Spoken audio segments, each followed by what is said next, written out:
सो देखो बेटा,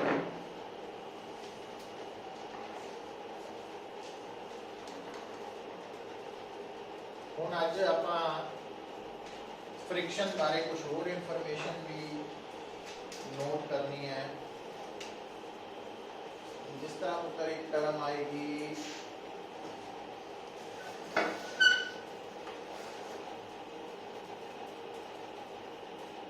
angle of friction.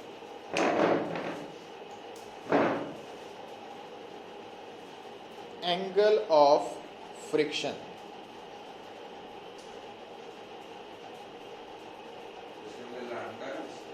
हाँ लैम्डा ਇਹਦਾ ਸਿੰਬਲ ਆਪਾਂ ਮੰਨ। देखो बेटा, ਹੁਣ ਆਪਾਂ सिचुएशन की समझनी है कि suppose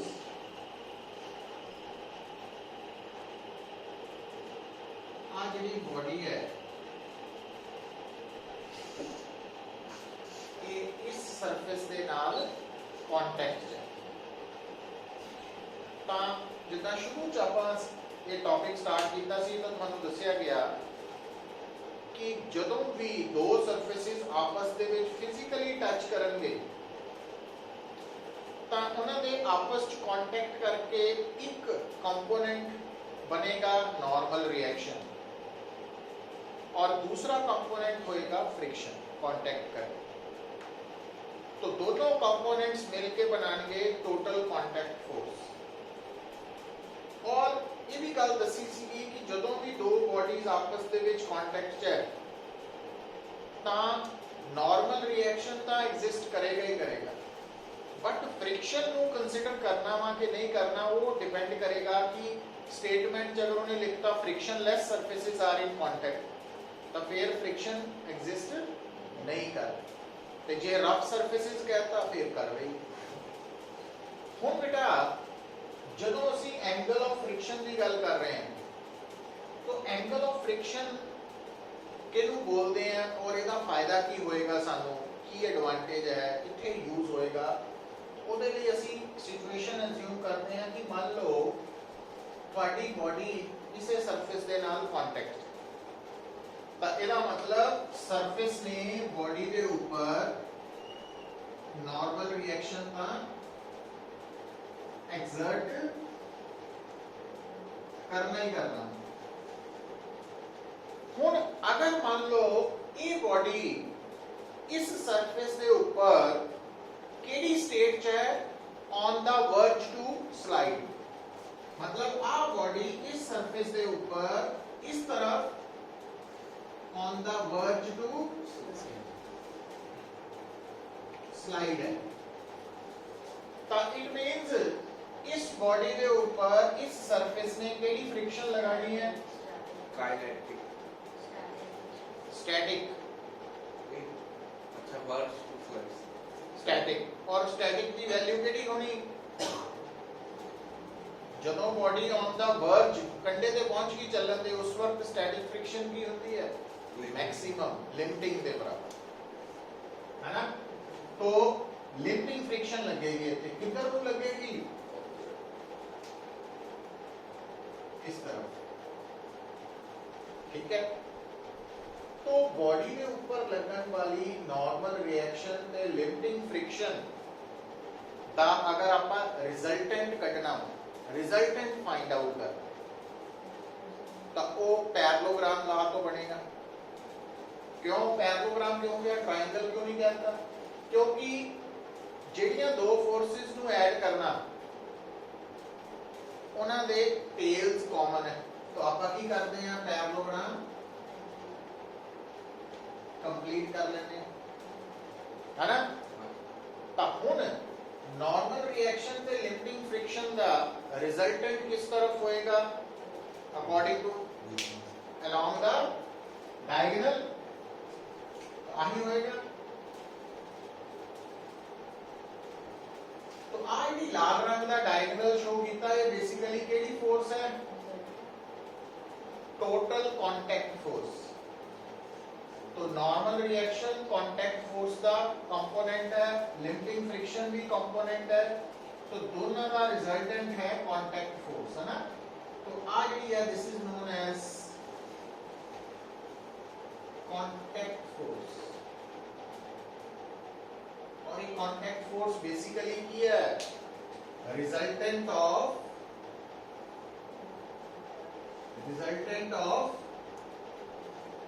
normal reaction and limiting friction इतना ही है ना। तो ਹੁਣ बेटा एंगल ऑफ फ्रिक्शन ਨੂੰ ਅਸੀਂ ਕਿਸ ਤਰ੍ਹਾਂ ਡਿਫਾਈਨ ਕਰਦੇ ਹਾਂ। एंगल ऑफ फ्रिक्शन बेसिकली ਕੀ ਹੈ FC ਦਾ मतलब resultant of normal reaction and limiting friction ते नॉर्मल रिएक्शन च बनने वाला एंगल।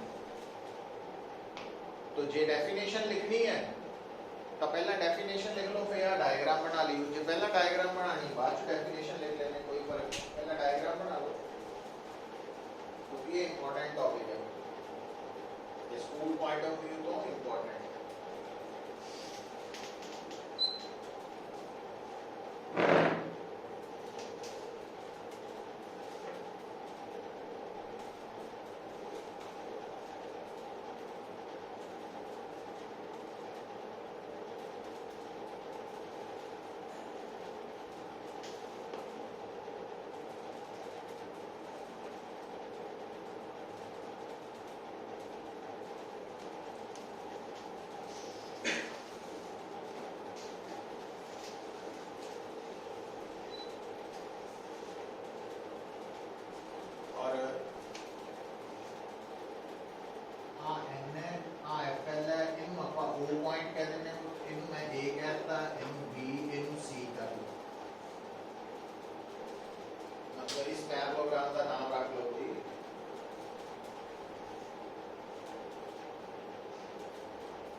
ਆਪਾਂ ਇੱਥੇ n ਲਿਖਿਆ ਨਾ नॉर्मल रिएक्शन FL मतलब लिमिटिंग फ्रिक्शन होता ही, FC का मतलब ਕੀ है कांटेक्ट फोर्स या resultant of normal reaction and limiting friction.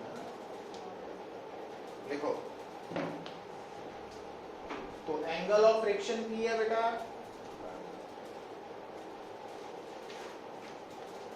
It is defined as angle between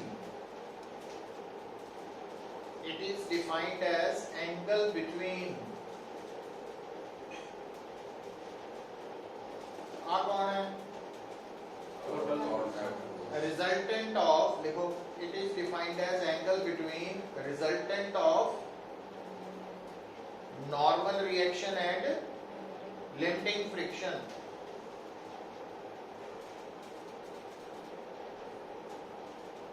with ਕਿਹਦੇ ਨਾਲ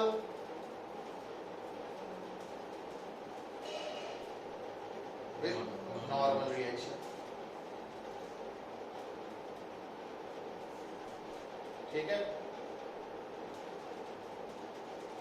अच्छा ਹੁਣ in right angled triangle OAC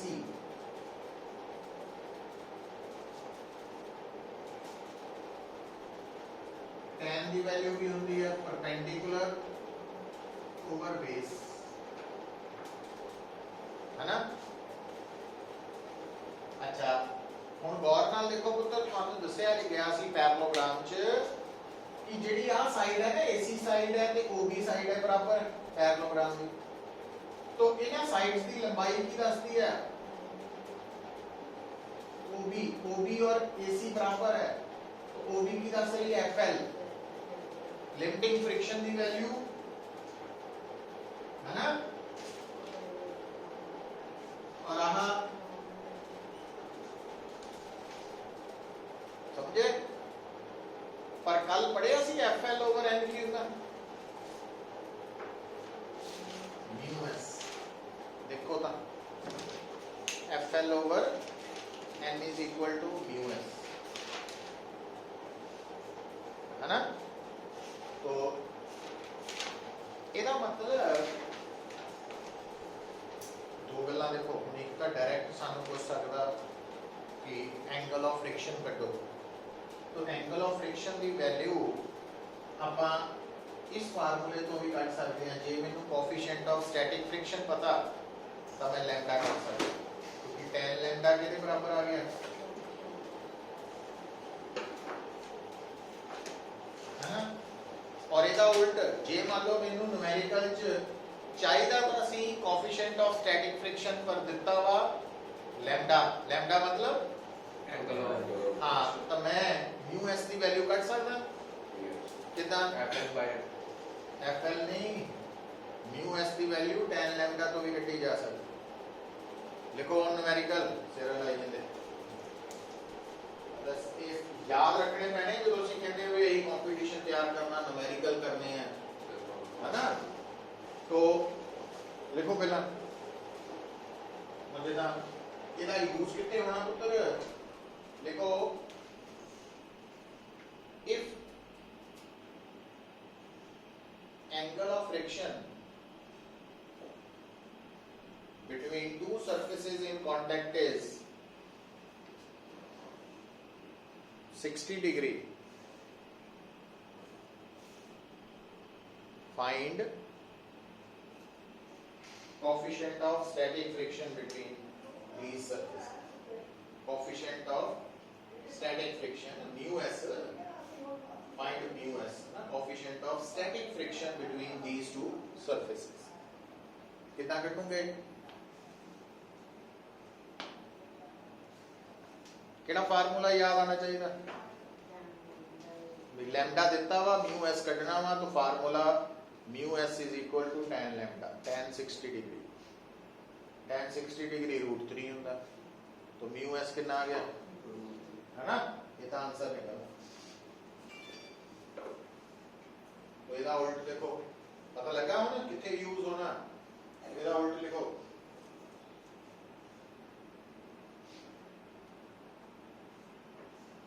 दूसरा न्यूमेरिकल लिखो, if coefficient of static friction between two surfaces, coefficient of static friction between two surfaces in contact is 1, find angle of friction।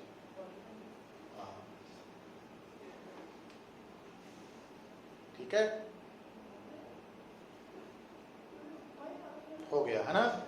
तो exam च भी important part है, numericals का हैगा ही है, paper च हर स्कूल जाना होता, डिफाइन एंगल ऑफ फ्रिक्शन, तो फाइंड इट्स एक्सप्रेशन करती। हुण एक होर इंपॉर्टेंट चीज आ रही है उधर, देखो, तो एक तो है एंगल ऑफ फ्रिक्शन, एक टर्म आ रही है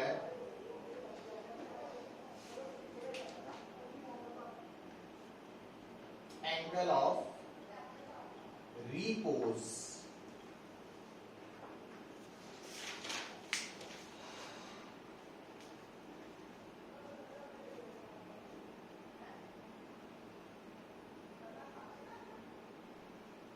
एंगल ऑफ रिपोज देखो,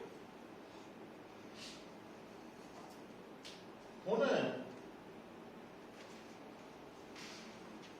की करना, सब तो पहला तुसी प्रैक्टिकल कर सकते हैं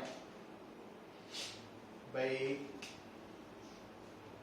थोड़े कोल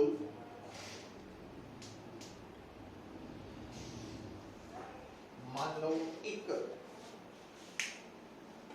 हार्ड सरफेस है ना, जिदा कार्डबोर्ड है, कार्डबोर्ड को इतना सीधा हॉरिजॉन्टल रख लिया, ठीक है। तो उस तो बाद कार्डबोर्ड नू ना इदा एक साइड तो ऊपर नू चक्की जाओ, ठीक है। तो हुण मैं ये गल दस रहा तुहानू, तो पहला मान लो इस कार्डबोर्ड नू इत्थे ले आंदा, ले आंदा। तो हुण हॉरिजॉन्टल दे नाल आ जिहड़ा एंगल है ना, आ वाला एंगल, इनू असीं बोलदे आ एंगल ऑफ इंक्लिनेशन। समझे गल? तो कोई भी इंक्लाइंड प्लेन हॉरिजॉन्टल सरफेस नाल जिन्ना एंगल बनांदा वो ओदा एंगल ऑफ इंक्लिनेशन है। हुण एक गल बड़ी क्लीयर हो जानी चाहिए है तुहानू कि जिहड़ा तुहाडा कार्डबोर्ड है, गल समझाण लई, वो आपां इत्थे ले आंदा तो ओनू थोड़ा जिहा इदां भी कर सकते हैं,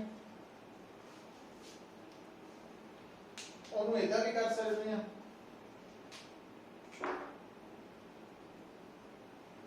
है ना? ਇਹਦਾ मतलब ਜੇ ਤੁਸੀਂ ਕਾਰਡਬੋਰਡ ਨੂੰ ਇਦਾਂ ਉੱਪਰ ਨੂੰ ਲਿਜਾ ਰਹੇ ਆ ਤਾਂ ਐਂਗਲ ਆਫ ਇੰਕਲੀਨੇਸ਼ਨ ਦੀ ਵੈਲਿਊ ਨੂੰ ਤੁਸੀਂ ਕੀ ਕਰ ਰਹੇ ਆ? ਇਨਕਰੀਜ਼ ਵਧਾ ਰਹੇ ਆ, ਹੈ ਨਾ? ਇਹਦਾ मतलब ਐਂਗਲ ਆਫ ਇੰਕਲੀਨੇਸ਼ਨ ਦੀ ਵੈਲਿਊ ਆਪਾਂ ਘਟਾ ਵਧਾ ਸਕਦੇ ਆ। ਜੇ ਥੱਲੇ ਨੂੰ ਲੈ ਆਈਏ ਘਟ ਜਾਏਗੀ। ਹੋ ਗਿਆ?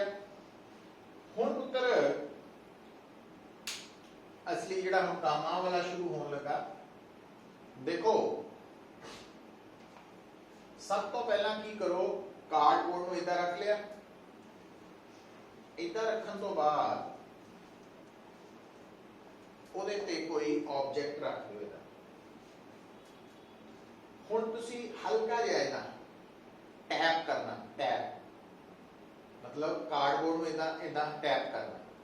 ਤਾਂ ਤੁਹਾਡਾ ਧਿਆਨ ਦੇਖਣਾ, ਤੁਸੀਂ ਧਿਆਨ ਕੀ ਰੱਖਣਾ ਵੀ ਜਿਹੜੀ ਇਹਦੇ ਉੱਤੇ ਰੱਖੀ ਬੋਡੀ ਹੈ वो एक साइड ਨੂੰ शिफ्ट हो रही है टैप करन दे कि नहीं होनी, है ना? तो ਇਹਦਾ मतलब ਤੁਸੀਂ ਕੀ ਕਰਨਾ, ਉਹਦੇ एंगल ऑफ इंक्लिनेशन ਨੂੰ ਥੋੜਾ ਜਿਹਾ ਵਧਾ ਦੇਣਾ, ਹਲਕਾ ਜਿਹਾ ਵਧਾ ਦੇਣਾ। तो ਉਹਦੇ ਤੇ ਉਹੀ ਰੱਖੀ ਬਾਡੀ ਜਿਹੜੀ ਹੈ ਉਹਨੂੰ ਹਲਕਾ ਜਿਹਾ ਜਦੋਂ ਆਪਾਂ ਸਰਫੇਸ ਨੂੰ ਟੈਪ ਕਰਨਾ ਇਹਦਾ, ਤਾਂ ਕਿਆ ਦੇਖੋ ਬਾਡੀ ਥੱਲੇ ਆ ਰਹੀ ਹੈ।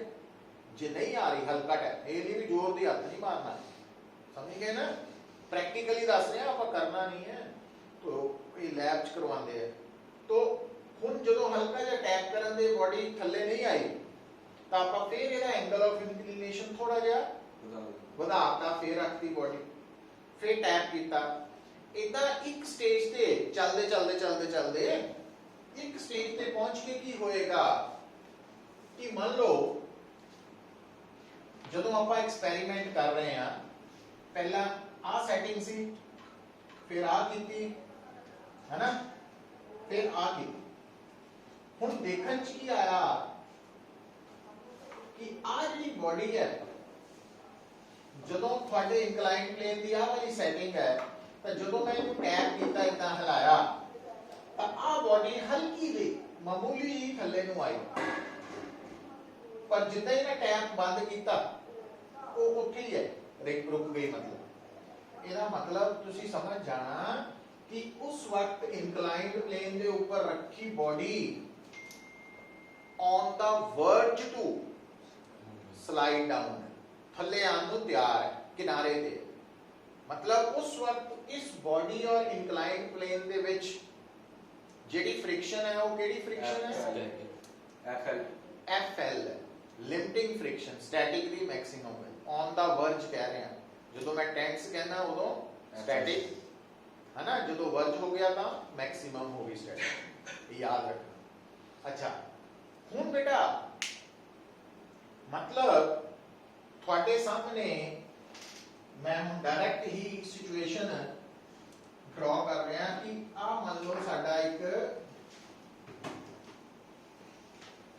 इंक्लाइंड प्लेन है और इस इंक्लाइंड प्लेन के ऊपर रखी हुई बॉडी केड़ी स्टेट च है? रेस्ट ते तां है, but on the verge to slide down अगर है तां ਇਹਦਾ मतलब इस बॉडी और सरफेस च केड़ी फ्रिक्शन होएगी? लिमिटिंग। किधर ਨੂੰ ਹੋ? ऑपोजिट के दे स्लाइड किधर ਨੂੰ ਹੋ ਰਹੀ नीचे तो इट मींस ऊपर ऊपर नहीं है ना लिफ्टिंग अच्छा प्लस ये बॉडी सरफेस ਦੇ ਨਾਲ ਕੀ ਹੈ कांटेक्ट है तो नॉर्मल तीसरा बॉडी का वेट भी होएगा पर ये बॉडी हैगी ਤਾਂ रेस्ट ਤੇ है ना ठीक है तो ये इक्विलिब्रियम ਚ ਹੁਣ ਇਹਦੇ ਨਾਲ ਡੀਲ ਕਰਨ ਲਈ ਕੀ ਕਰਦੇ ਆ ਆਪਾਂ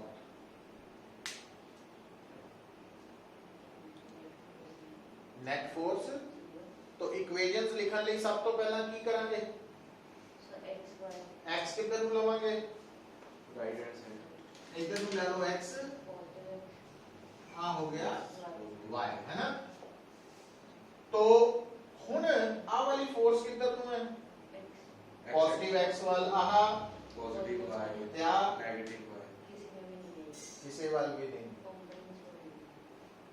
ਸਮਝੇ क्योंकि y ਦੀ डायरेक्शन आया आ नहीं है y ਦੀ डायरेक्शन सीधा नहीं वर्टिकल अच्छा फिर ਆਪਾਂ ਕੀ ਕਰਨਾ ਪੈਣਾ ਸਾਨੂੰ कंपोनेंट वेक्टर्स ਹੁਣ ਧਿਆਨ ਕੀ ਦੇਣਾ ਜਿਹੜੀ ਹੁਣ ਗੱਲ ਸਮਝਣ ਦੀ ਜਿੱਥੇ ਹੁਣ ਆਪਾਂ ਗੱਲ ਦੇਖੋ ਪੁੱਤਰ ਜਦੋਂ ਤੁਹਾਡੇ ਸਾਹਮਣੇ ਕੀ ਹੈ ਇਨਕਲਾਈਨਡ ਪਲੇਨ ਹੈ और इंक्लाइंड प्लेन ਦੇ ਉੱਪਰ ਰੱਖੀ ਹੋਈ ਬੋਡੀ ਕਿਹੜੀ ਸਟੇਟ 'ਚ ਹੈ on the verge to slide down उस वक्त इंक्लाइंड प्लेन हॉरिजॉन्टल नाल जेड़ा एंगल बना रहा उस एंगल ਨੂੰ ਕੀ ਕਹਿੰਦੇ ਆ एंगल ऑफ रिपोर्ट उस वक्त ਦਾ एंगल ਹੁਣ ਦੋ ਸਿਚੁਏਸ਼ਨ ਨੂੰ ਸਮਝਿਓ ਧਿਆਨ ਨਾਲ ਹੀ ਸਮਝਾ ਰਿਹਾ ਦੇਖੋ ਪੁੱਤਰ ਕੰਫਿਊਜ਼ ਨਾ ਹੋਵੋ ਹੁਣ ਜਿੱਦਾਂ ਮੰਨ ਲਓ ਆ ਇੱਕ इंक्लाइंड प्लेन है तो ये हॉरिजॉन्टल है तो इस एंगल ਨੂੰ जनरली ਅਸੀਂ ਕੀ ਕਹਿਣਾ एंगल ऑफ इंक्लिनेशन ठीक है ये कहना अच्छा ਹੁਣ अगर मेरे सामने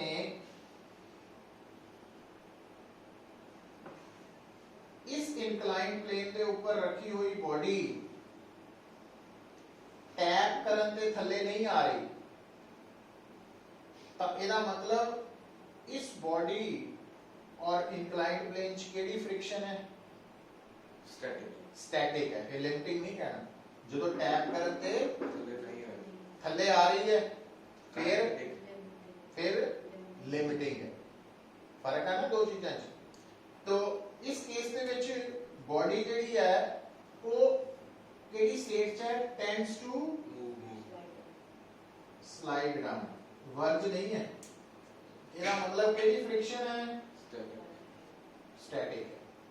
स्टैटिक है ठीक है तो अगर आ इंक्लाइंड प्लेन है ਇਹਦੇ ਉੱਤੇ ਰੱਖੀ बॉडी अपने आप एक्चुअली मूव कर रही है तो फिर आ फ्रिक्शन काइनेटिक है आ काइनेटिक ठीक है तो आ केड़ा केस है लिमिटिंग वाला वर्ज टू स्लाइड डाउन है आप तीन केसेस आ गए तो आ भी एंगल ऑफ इंक्लिनेशन है आ भी एंगल ऑफ इंक्लिनेशन है आ भी एंगल ऑफ इंक्लिनेशन ही है पर जिस वक्त इंक्लाइंड प्लेन के ऊपर रखी हुई बॉडी नीचे नु आने दी तैयारी च है किनारे च है वर्ज टू तो उस वक्त जेड़ा एंगल ऑफ इंक्लिनेशन है उन्होंने आपां किहड़े नाम नाल बुलाना एंगल ऑफ रिपोज ठीक है तो जेड़ा एंगल ऑफ रिपोज है वो कितना एंगल होएगा कौन डिसाइड करेगा उसके बारे आपां गल करन लगे तो ਇਹਦਾ मतलब आ एंगल ऑफ रिपोज हो गया क्योंकि आ एंगल हमेशा बराबर होता तो इधर आ गया कंपोनेंट mg और इधर sin phi तो ਆਪਾਂ ਇਹਦੇ ਕੰਪੋਨੈਂਟਸ ਬਣਾ ਕੇ ਕੁੱਲ ਕਿੰਨੀਆਂ ਫੋਰਸਸ ਕਰਤੀਆਂ 4 ਹੁਣ ਇਕੁਏਸ਼ਨਸ ਕਿੱਦਾਂ ਲਿਖਣੀ ਹੈ along y axis net force 0 है ना किधर बराबर n माइनस तो n की वैल्यू आ गई mg cos phi नंबर 1 ते along x axis net force is FL minus और क्योंकि बॉडी रेस्ट पे है तो नेट फोर्स जीरो रहनी FL की value mg sin phi dividing equation 2 by 1 तो FL over n कितना आ जाना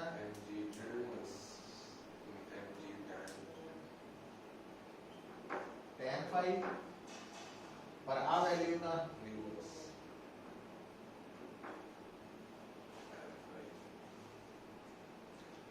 तो किसी भी बॉडी और सरफेस ਦਾ एंगल ऑफ रिपोज जे ਕੱਢਣਾ ਹੋਏ ਤਾਂ ਉਹਦਾ ਪ੍ਰੈਕਟੀਕਲੀ ਫਾਰਮੂਲਾ ਕੀ ਹੈ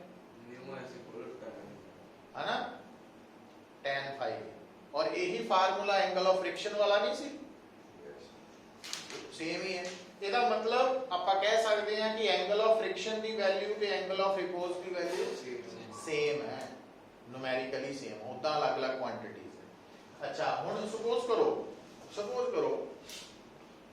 आ वैल्यू हैगी है रूट अंडर रूट 3 सपोज ਤਾਂ phi ਕਿੰਨਾ ਆ ਜਾਣਾ 60 तो ਉਹਦਾ ਮਤਲਬ ਇਹ ਹੈ ਕਿ ਜੇ ਤੁਸੀਂ ਇਨਕਲਾਈਨ ਪਲੇਨ ਦਾ ਆ ਐਂਗਲ 60 ਡਿਗਰੀ ਸੈੱਟ ਕਰੋਗੇ ਤਾਂ ਉਹਦੇ ਤੇ ਰੱਖੀ ਬੋਡੀ ਕਿਹੜੀ ਸਟੇਟ ਚ ਹੋਊਗੀ ਔਨ ਦਾ ਵਰਜ ਟੂ ਤੇ ਜੇ ਆ ਐਂਗਲ ਆ ਵਾਲਾ ਹੋਏਗਾ मान लो 30 डिग्री है 40 डिग्री है 60 तो घट है तो फिर ਉਹਦੇ ਤੇ ਰੱਖੀ ਹੋਈ ਬੋਡੀ टेंड्स टू स्लाइड होएगी ਤੇ ਜੇ ਆ ਵਾਲਾ ਐਂਗਲ 60 ਤੋਂ ਜ਼ਿਆਦਾ ਵਾ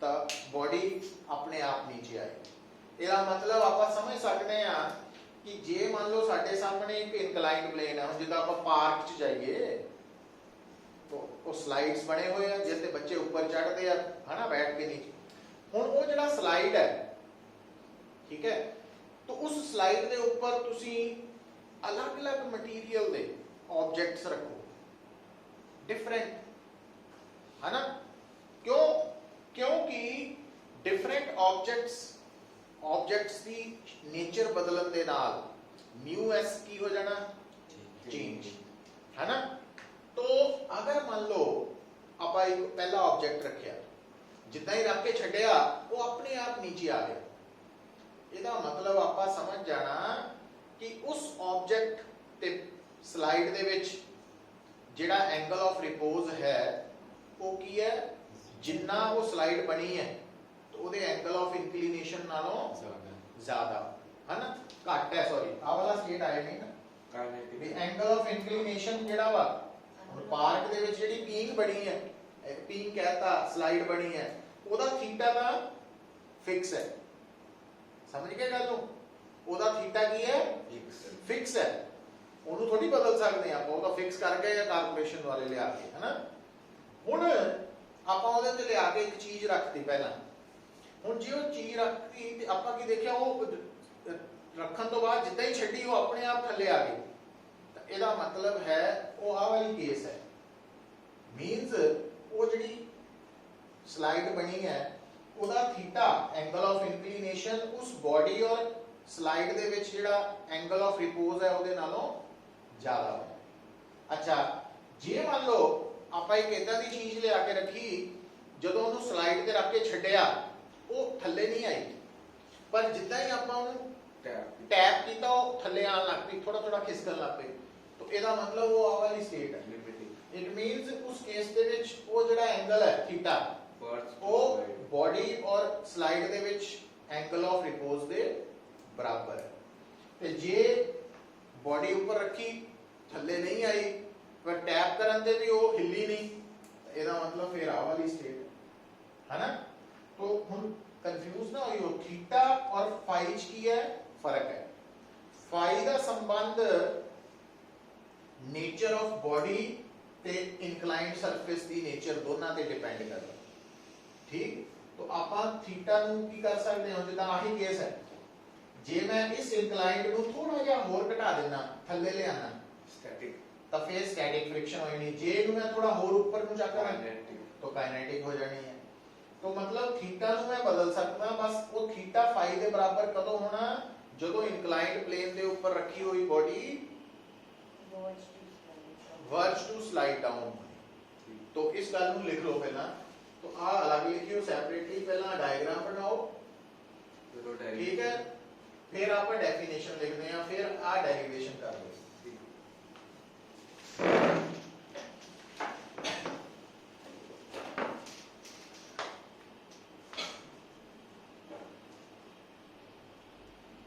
पहला डायग्राम बना लो, फिर मैं डेफिनेशन लगाना।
लिखो एंगल ऑफ रिपोज की है, it is the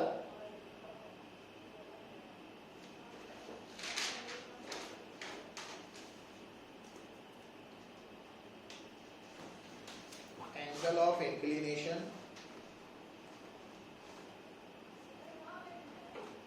it is the angle of inclination when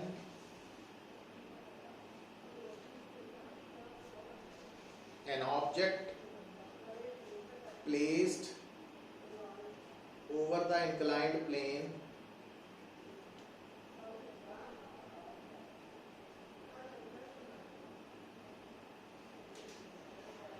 is on the verge to slide down।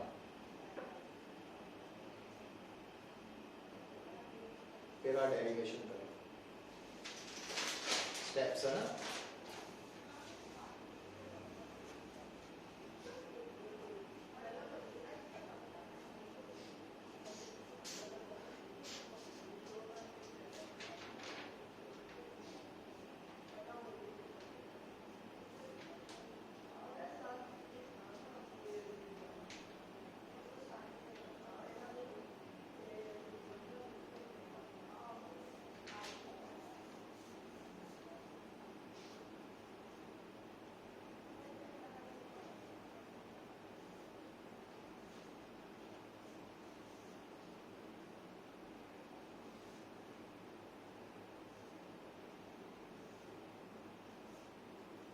mg cos theta cos phi theta ਦਾ ਸਿੰਬਲ ਹੁੰਦਾ ਆ ਤੇ ਆ ਸਿੰਬਲ ਹੈ phi।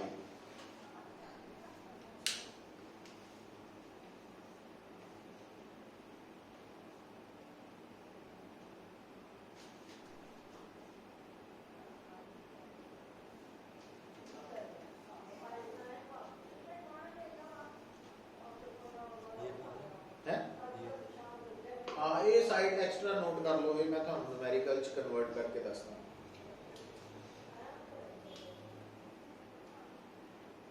ये अलग नोट करियो च हो गया पुत्र। हुण ये एग्जाम च पता कितना आना, 5 मार्क्स ਲਈ क्वेश्चन आना या 3 ਲਈ, ਉਹਨੇ ਕਹਿਣਾ define angle of friction and angle of repose. पिछला आर्टिकल ते होने वाला, दोनों आर्टिकल दी डेफिनेशन लिखनी है, फिर उन्हें कहना शो करो angle of friction and angle of repose both are numerically equal. ਉਹਦਾ ਮਤਲਬ ਪਹਿਲਾਂ ਆਪਾਂ ਪ੍ਰੂਵ ਕਰਨਾ μ s ਹੁੰਦਾ tan lambda ਤੇ ਫਿਰ ਆਪਾਂ ਪ੍ਰੂਵ ਕਰਨਾ μ s ਹੈਗਾ tan phi। तो फिर लिखना from above discussion it is clear that from above discussion it is clear that phi is equal to lambda। मतलब जितना एंगल ऑफ फ्रिक्शन होएगा उतना ही एंगल ऑफ रिपोज होएगा। क्लियर?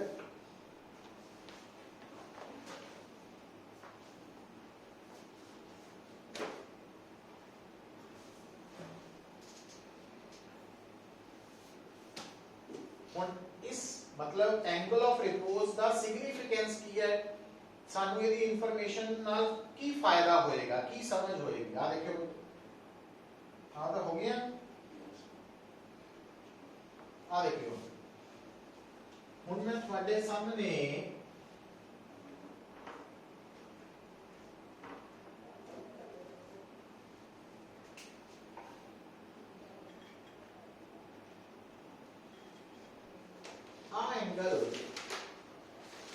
एंगल ऑफ इंक्लिनेशन है 30 degree.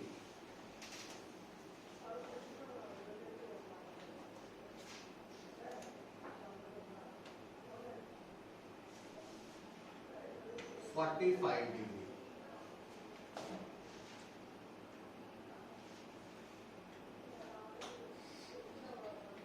60 degree.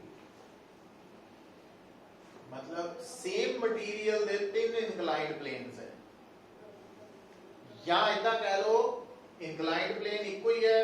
पहला वो 30 degree ते inclined है, दूसरी बार उन्होंने 45 ते सेट किया, तीसरी बार 60 ते किया। इदा कह लो हुण आपां आ बॉडी रखी है, दे ऊपर सेम बॉडी तीनों केसेस च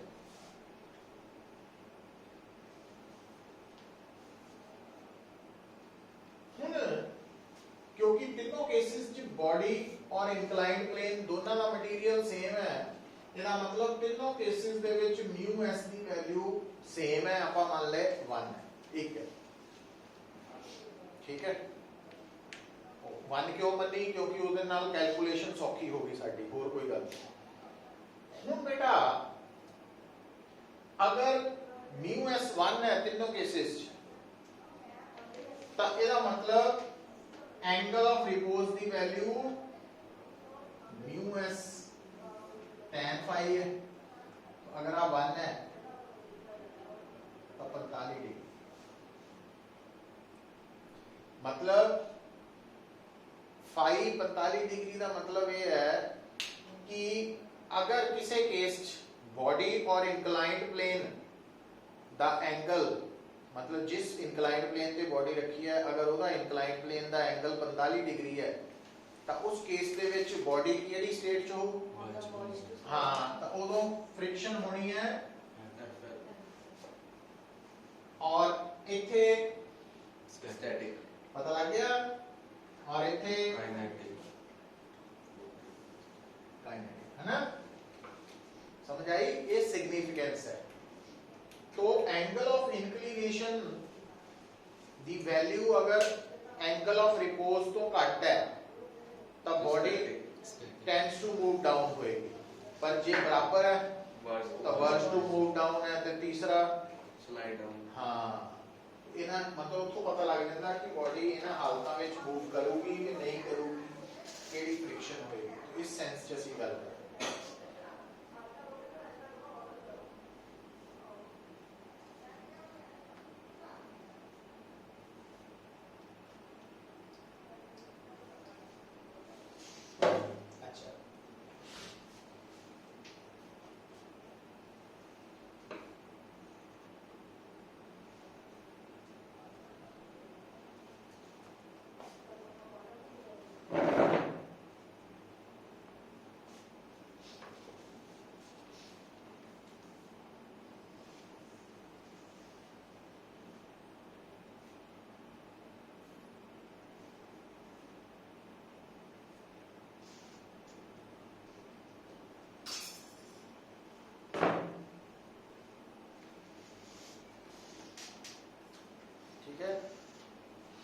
ਹੁਣ देखो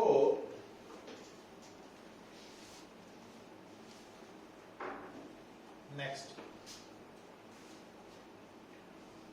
ਹੁਣ ਪੁੱਤਰ ਕੱਲ ਦੀ ਗੱਲ ਜਦੋਂ ਆਪਾਂ ਦੁਬਾਰਾ ਰਿਪੀਟ ਕਰ ਰਹੇ ਹਾਂ ਜਦੋਂ ਅਸੀਂ ਲਿਮਿਟਿੰਗ ਫ੍ਰਿਕਸ਼ਨ ਦੀ ਗੱਲ ਕਰਦੇ ਲਿਮਿਟਿੰਗ ਫ੍ਰਿਕਸ਼ਨ ਨੂੰ ਕੈਲਕੂਲੇਟ ਕਰਨ ਦਾ ਫਾਰਮੂਲਾ ਕੀ ਹੁੰਦਾ